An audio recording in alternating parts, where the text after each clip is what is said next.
ओम शांति।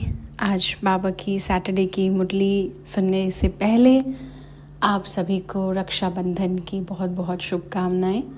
ये पवित्रता की राखी बांधने का त्यौहार बहुत अच्छा आपका रहे। बाकी आज बाबा ने मुरली में बोला है कि किसी भी बात के विस्तार में नहीं जाना है। कई बार क्या होता है, हम बहुत ज़्यादा एक्सप्लेनेशन में चले जाते हैं। इसने ये कहा था तो ऐसा हुआ था, फिर मैंने भी ऐसा किया था, उन्होंने पहले भी ऐसा किया था। इस वजह से ना सब कुछ बहुत उलझ जाता है। तो बाबा ने कहा जाल नहीं बनाओ, जाल को सुलझाओ। और उसके लिए बाबा ने कहा कि विस्तार को बिंदी लगा दो, मतलब सार में समा दो। बिंदी यानी कि फुल स्टॉप।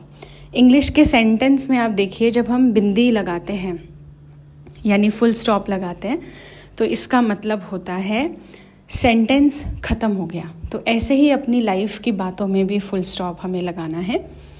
दूसरी बात आज बाबा ने बोली है, जैसे दुनिया में ऐसा मानते हैं कि ब्रह्म में लीन हो जाते हैं। जब हम संपूर्ण हो जाते हैं तो ब्रह्म में लीन हो जाते हैं, या कई कहते हैं परमात्मा में लीन हो जाते हैं।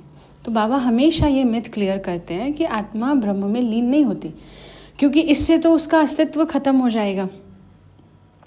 और फिर ये जो शब्द कहा जाता है, इसको भी हम गलत नहीं कह सकते। तो एक्चुअली इसका हमें रियल मीनिंग समझने की ज़रूरत है।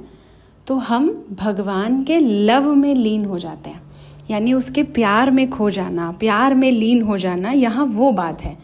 ऐसा नहीं कि आत्मा परमात्मा में मर्ज हो जाएगी, फिर तो आत्मा विनाशी हो जाएगी, यानी कि ख़त्म हो जाएगी। और आत्मा तो अविनाशी है, अमर है, अजर है, ये तो हम सब जानते हैं।